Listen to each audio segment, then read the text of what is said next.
so welcome back. So what do we have here today? Well, besides these three penguins, my little mascots. Okay, got a couple of stones. I'm trying to do this as quickly as possible. I've put out a couple of really long videos, and I know it's tough to sit down and watch something that long. Sometimes that's just how it has to be, though. All right, so I got a couple of stones out. I'm going to do some honing today, and several people have asked me about two particular stones. I've had them in my Etsy store because I wound up buying like almost a case of them. Case. It's not a case of like a case of soda. It's not that big, but I got a bunch of them. Anyway, so this here is one of them, right? Nice size, real nice stone. This is a little over 6 by 2¼ maybe 3/4 of an inch thick. Good size for hand holding, Good on the bench too, as you can see. And I have that one, and then there's this one. I had a couple of these. I think I still have a couple of each left, something like that. Now you'll notice, all right, this one is a little shorter than this, and thickness is about the same. And you're looking at what, a little over 5¼ maybe. Yeah, almost the same width, 2 1/8. Thickness is about the same. All right, so this one, the longer one, sold more of these. I had more of them, and these smaller ones, lower price point, smaller stone, and so on and so forth. People are like, well, is it the same stone? Why does it cost less?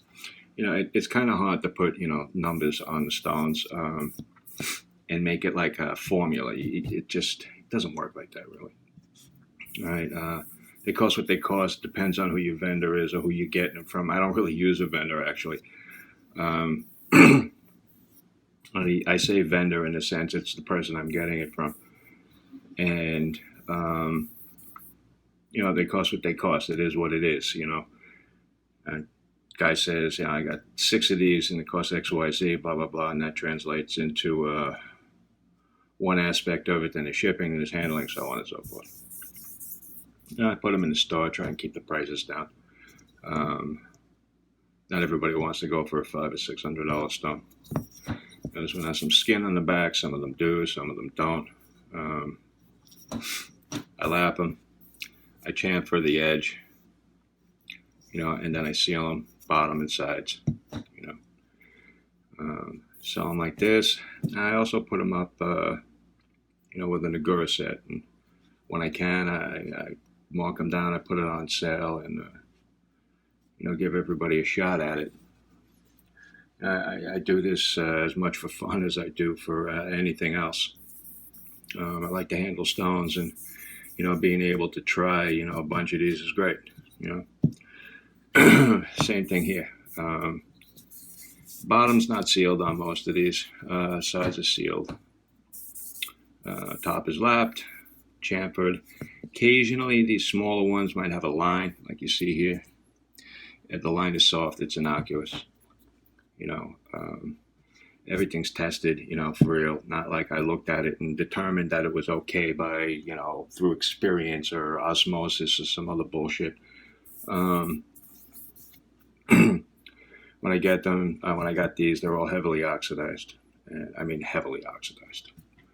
And they're all lapped down now to good stone, usable stone. And, part of like why I go through the whole lapping and sealing thing, it introduces me to the stone. It gives me a good read on it. It's like, my opinion, it's kind of the only way, you can really like start off your relationship with it, is like getting into it like that.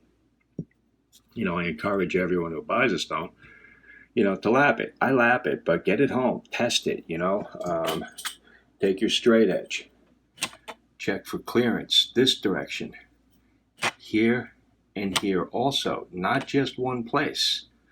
Same with this direction, 1, 2, check in 3 places, check across the diagonal, when you have no clearance or like an absolute minimum of clearance, then you have flat. Until then, you don't know. You're guessing.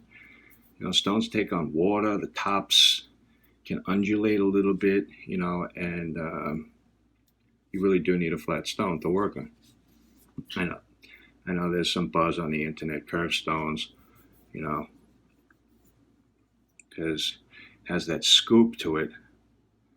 So people see it kind of like being able to give you a little bit of an advantage. And yeah, I think that's bullshit.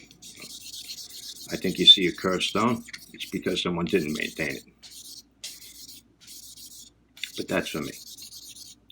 What other people do, I don't know. All right, so you can see the slurry came up on this. These smaller stones are, generally speaking, a little softer than these. Generally speaking. What's nice about them is that they're really easy to work with. I mean, stupid easy,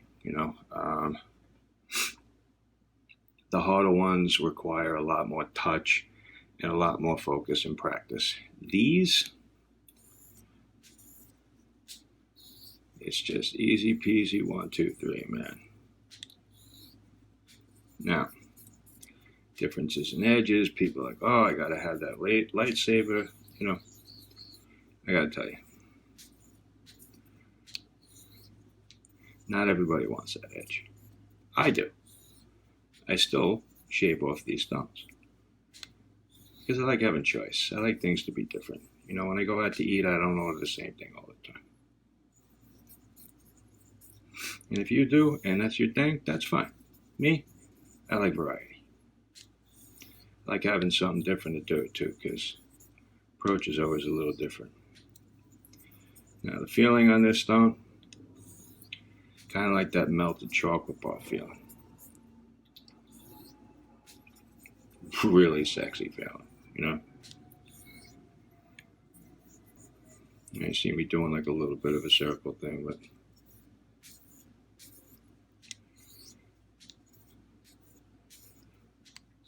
this edge needs a little work. Been shaving on it pretty hard, beating on it, not being kind to it at all, shaving at all kinds of crazy angles. So definitely needs a touch up at this point. But you can see my undercut is good. Like I said, I have that melted chocolate bar, that frozen chocolate bar feeling rather. Really nice to work with. If I put it up in my hand, easy peasy lemon squeezy. I mean, it just goes like butter, In fact, if you've ever run a heated knife over a stick of frozen butter, that's actually pretty much like what I'm dealing with. I'm tilting the stone so I can get that stupid reflection of my overhead out, but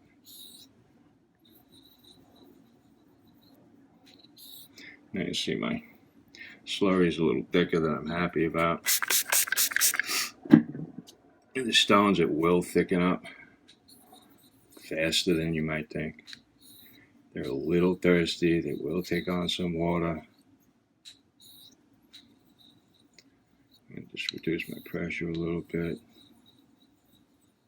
Sorry, got too much water on here.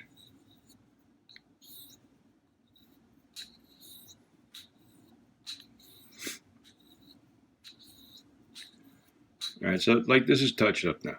I could go shave with this. I would, wasn't doing a video. I would probably hone on it a bunch more. Excuse me while I get some paper towel. It's not my intention. It isn't a honing demonstration. I'm just talking about the stones. Having a little fun. All right, so that's that one, right? Clean that off. Throw that out. Move this out of the way. Move this in. All right, this one. Now, I've said it before, I'll keep saying it. My favorite stones are the harder ones, and this stone is like in that class. It's not like stupid hard like this puppy. but it's way hard enough, notably harder than the first one. Like I said, not everybody wants to work with those stones. That's one thing that's nice about Jnats. You can like really target what you're looking for. Yeah, sometimes, you know what? I don't know if you see this, like less slurry, and predominantly it's coming from the tomo. Slurry generation is not as intense as it is with the other one. Like I said, and not everybody wants to work with the same type of stones, so Jnats kind of like give you that opportunity. So do cauticles, to some extent Esches. Esches, though, they're in a different like league, that they're just finishers. You can't do like pebble setting on them. I know there's a post or two about that on the internet. I think those guys are smoking crack. That's what I think. Yeah, I said it. Anyway. Feeling here, pushback from the stone is notable, okay? You definitely have like a harder surface, harder stone to work on. You still have a little bit of that frozen chocolate part thing, but it's a different type of sensation, really. It's kind of like the chocolate isn't melting at all, okay? It's not warming up. It's just kind of there, and hard, and pretty slick. Put a little bit more pressure on this, actually, but I have to be careful, and that's like where the hardest stones and their difficulty comes from.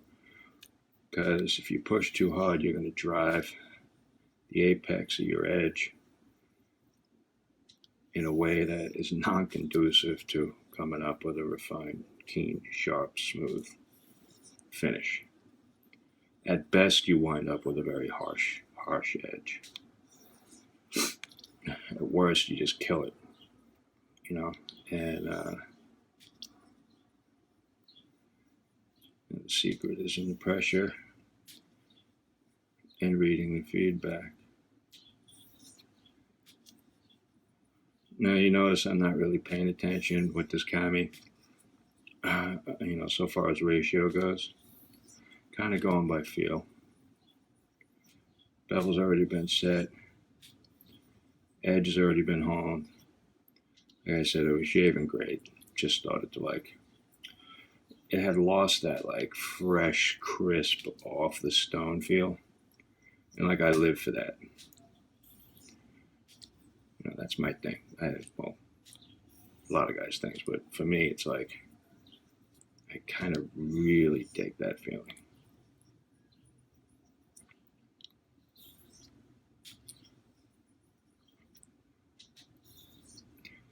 These stones, these longer ones, they don't take on as much water, if any at all. Besides the fact that they're harder, which is something to do with water absorption. But then so does relative humidity and a couple of other things. Like this stone has been used a lot, so it has a lot of water in it. It's not a dried up thing that's been laying in someone's yard for decades, and a lot of Jnats are like that. Start using them, they're stone. They take on water and it builds up in there, and judging a stone's hardness by how much water it takes on is really not the right way to go about it. You can use that data to form some kind of party hypothesis, but there's more to it than that. Type of binder, abrasive concentration. You can have really, really hard stones with a minimum of abrasive.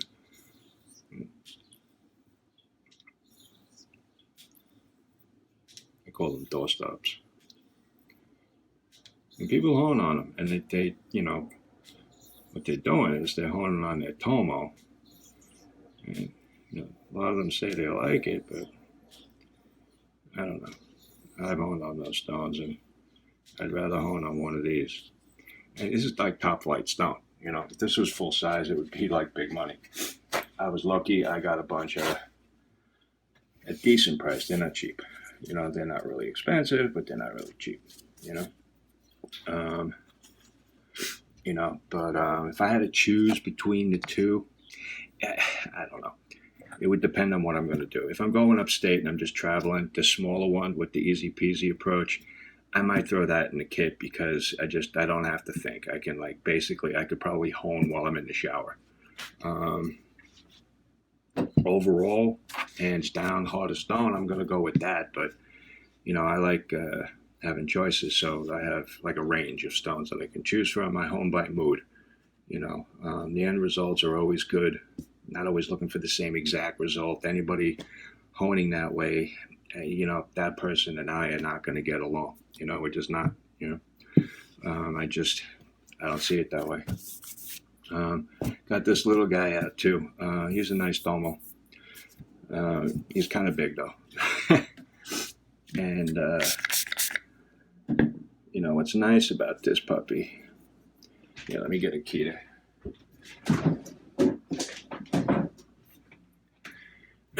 Is that it's small and super light, and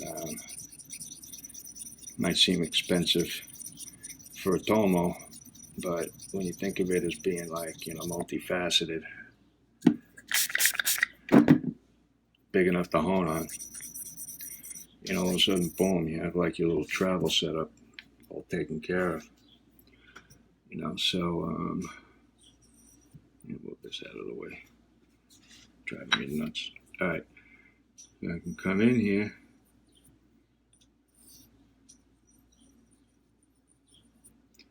Yeah, it's a very nice stone. Very nice piece. This is Nakayama Namito. Namito layer is deeper than Tome, which is where I believe the other two are from. When I say I believe, it's I'm pretty sure, but there really is no way to know. People who profess to be able to tell you that they can tell what strata a stone came from by looking at it, well, my mind just goes back to the 1800s and those guys selling snake oil out of covered wagons, but that's another story. Unless you were there taking a stone out of the ground, you don't know. The reason that I say I think the others are from Tome, it's a safe bet. Tome strata has got like 48 seams, and it was the most sought after because the return on the investment, they always pulled a lot of stone, good usable stone out of Tome, so they targeted that. Deeper strata, Namito and Asia, return was less. So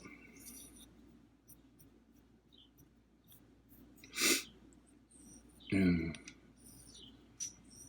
it's a beautiful stone to hone on though. I've done a bunch of edges right on this one, and I've actually kept a couple of razors going with this. I had it in the bathroom, and I use it as like a barber hone, I guess you could say. Not really like a barber hone, but it's good, it's hard, it's fine, not too thirsty. The feel is engaging. This particular stone, and the bigger one too, you're going to be prone to, if you're really on your game, you're going to start feeling that the stone doesn't want to move across that, the blade doesn't want to move across the stone so quickly. People got all kinds of names for it. The name, what it really is it's a suction. You got a polished flat sticking to a polished flat stone. There's no real need for another word there. Now this one has some of that melting chocolate bar feeling, but it adds a glassier component to it.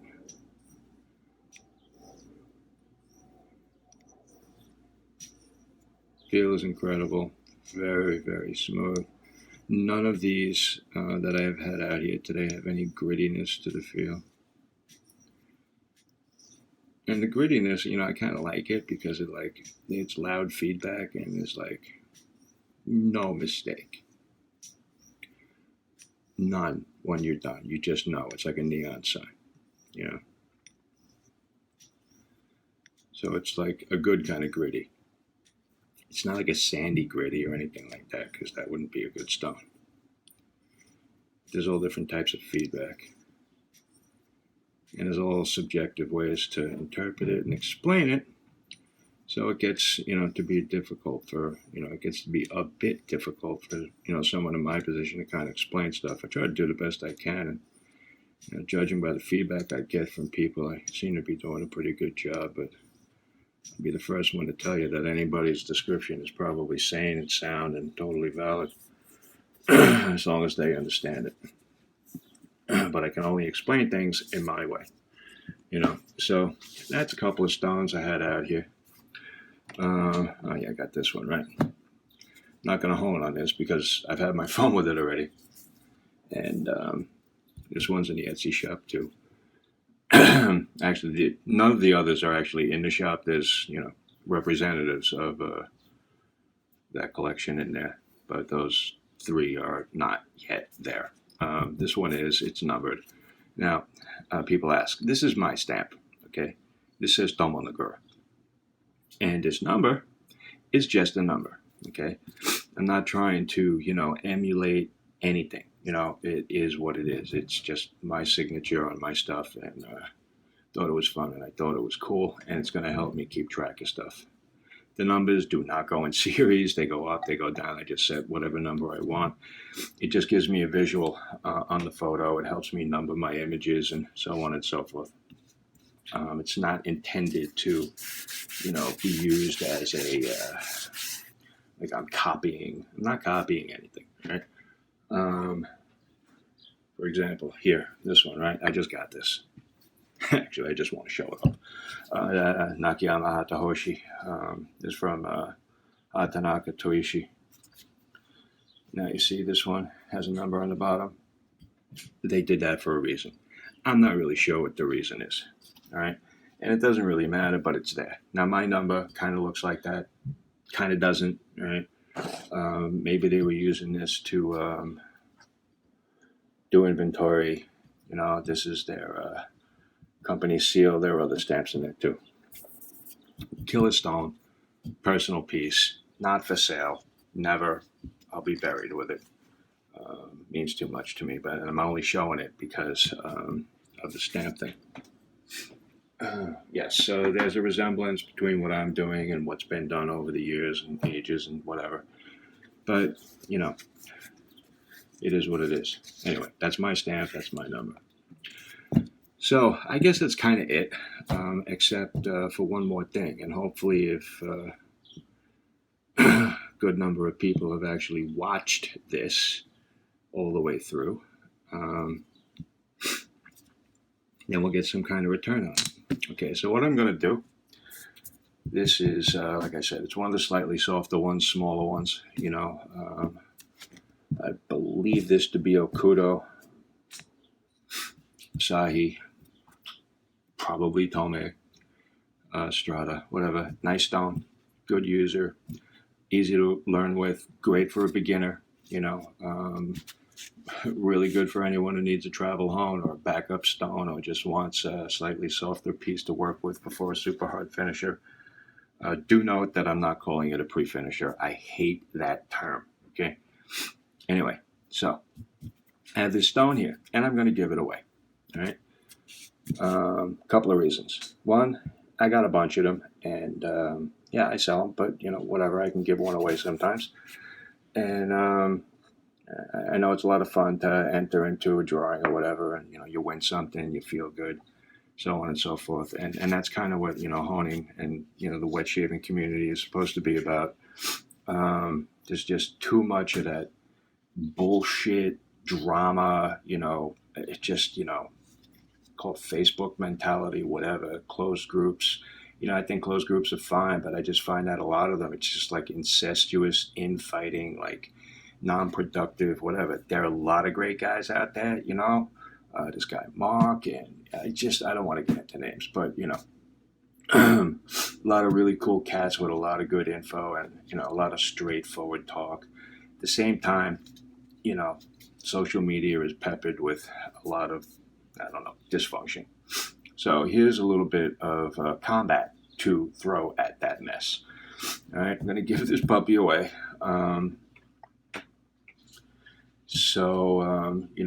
If you want to throw your hat in the ring, a couple of things, please subscribe to the channel.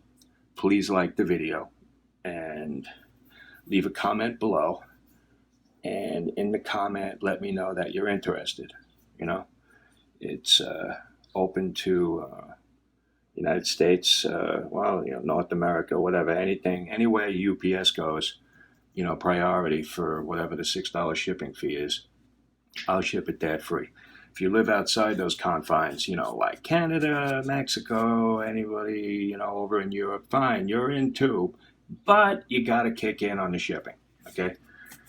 Got to figure out whether or not it's worth it to you. I think shipping on this would probably run $35 to Europe, so, hey, Jnat with a thumb on the girl for $35, yeah, that's pretty good, all right, so it might be worth it for you. But, I just can't go the distance on the shipping after throwing the stone in, all right? But anybody in North America, United States, lower 48, actually all 50 states, shipping's included. Just, throw your name in there. Throw your hat in the ring by making a comment. Please like, please subscribe. And that's it. A little fun with Jnats today. Have a good one.